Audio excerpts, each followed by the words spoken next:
దక్షిణామూర్తి స్తోత్రం.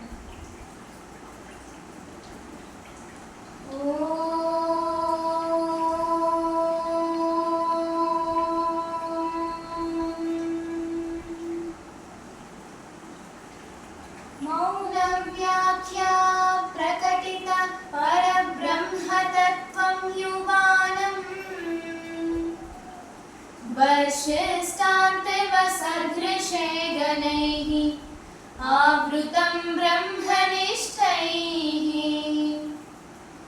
ఆచార్యేంద్రం కరకలిత చిన్ముద్రమానందమూర్తిం స్వాత్మా రామం ముదితవదనం దక్షిణామూర్తిమీఢే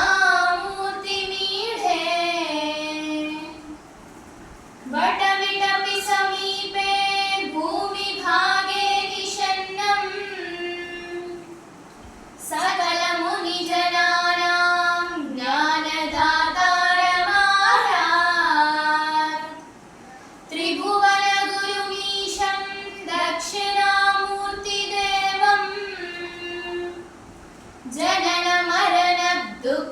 జననమరణదుఃఖచ్ఛేదదక్షం నమామి. చిత్రం వటతరోన్మూలే వృద్ధా శిష్యా గురుర్యువా గురోస్తు మౌనవ్యాఖ్యానం శిష్యాస్తు ఛిన్న సంశయాః నిధయే సర్వవిద్యానాం భిషజే భవరోగిణాం గురవే సర్వలోకానాం దక్షిణామూర్తయే నమః. ఓం నమః ప్రణవార్థాయ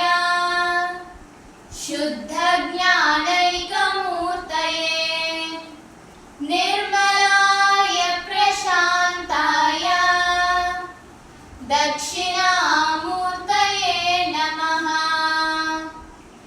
ఈశ్వరో గురురాత్మేతి మూర్తిభేద విభాగినే వ్యోమవద్వ్యాప్తదేహాయ దక్షిణామూర్తయే నమః.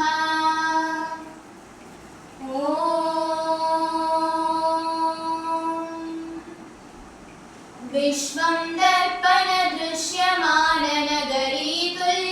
నిజాంతర్గతం పశ్యన్నాత్మని మాయయా బహిరివోద్భూతం యథా నిద్రయా యత్సాక్షాత్ కురుతే ప్రబోధ సమయే స్వాత్మానమేవాద్వయం తస్మై శ్రీ గురుమూర్తయే నమ. ఇదం శ్రీ దక్షిణామూర్తయే తస్మై శ్రీ గురుమూర్తయే నమ. ఇదం శ్రీ దక్షిణామూర్తయే.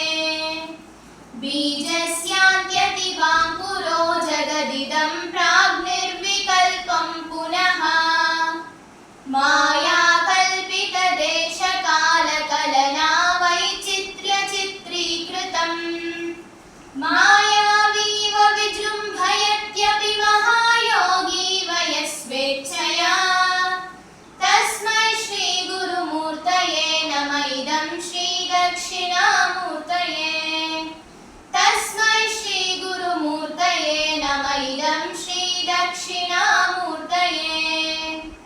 యస్యైవ స్ఫురణం సదాత్మకమసత్కల్పార్థకం భాసతే సాక్షాత్ తత్వమసీతి వేదవచసా యో బోధయత్యాశ్రితాన్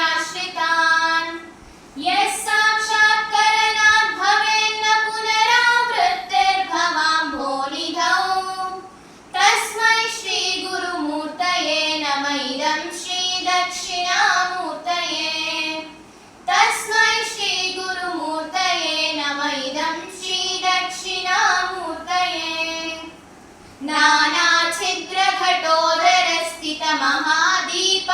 नानाच्छिद्रघटोदरस्थितमहादीपप्रभाभास्वरं ज्ञानं यस्य तु चक्षुरादिकरणद्वारा बहिस्पन्दते जानामीति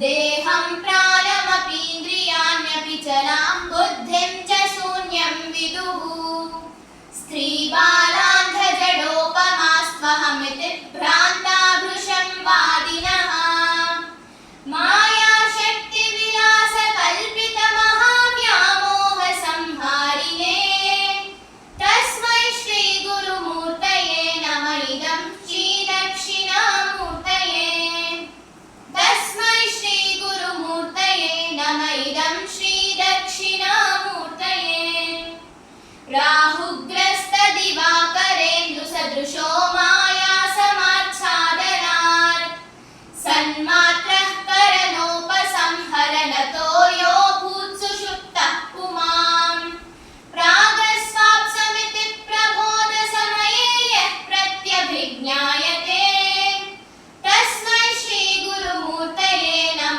इदं श्रीदक्षिणामूर्तये तस्मै श्रीगुरुमूर्तये नम इदं श्रीदक्षिणामूर्तये बाह्यादिष्वपि जाग्रदादिषु तथा सर्वास्वस्थास्वपि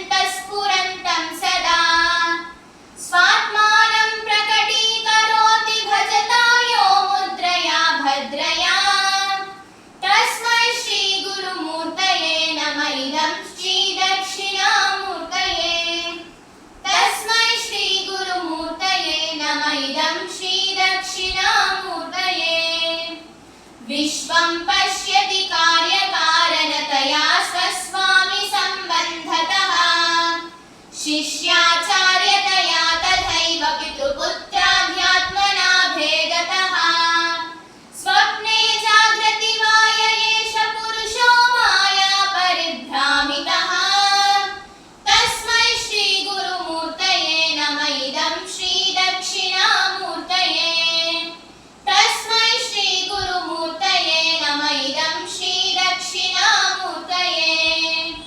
भूरम्भांस्यनलो निलोम्बरमहर्नाथो हिमांशुः पुमान् इत्याभाति चराचरात्मकमिदं यस्यैव मूर्त्यष्टकम् नान्यत् किञ्चन विद्यते विप्रसृतां यस्मात् परस्माद् विभोः तस्मै श्रीगुरुमूर्तये नम इदं श्रीदक्षिणामूर्तये तस्मै श्रीगुरुमूर्तये नम इदं श्रीदक्षिणामूर्तये सर्वात्मत्वमिति स्फुटीकृतमिदं यस्मादमुष्मिन् स्तवे तेनास्य श्रवणाददर्थमननात् ध्यानात् च संकीर्तनात् सर्वात्मत्वमहाविभूतिसहितं स्यादीश्वरत्वं स्वतः सिद्ध्येतत् पुनरश्चदा परिणतं चैश्वर्यमव्याहतम्